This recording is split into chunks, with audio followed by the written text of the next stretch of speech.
I am the Tofu Golem. Please enjoy the video. In this video, I will show you how to make tacos on a griddle. First, let's get that griddle ready.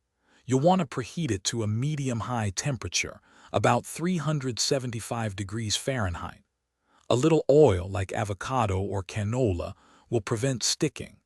Having all your ingredients prepped and ready to go makes the cooking process smooth and enjoyable.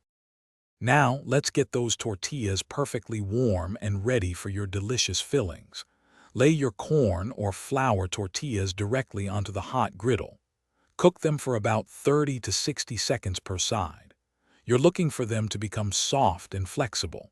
If you prefer a little crispness, leave them on a bit longer until you see some lovely light brown spots. With your tortillas warming, it's time to cook your fillings right on the griddle. Whether it's seasoned ground beef, sliced chicken, or even plant-based options, spread them out evenly. Cook ground beef until it reaches an internal temperature of 160 degrees Fahrenheit. Don't forget to sauté your favorite vegetables, like onions and peppers, until they are tender, crisp, and flavorful. The best part is here, assembling your delicious griddle tacos. Take those warm tortillas and fill them generously with your hot, cooked ingredients.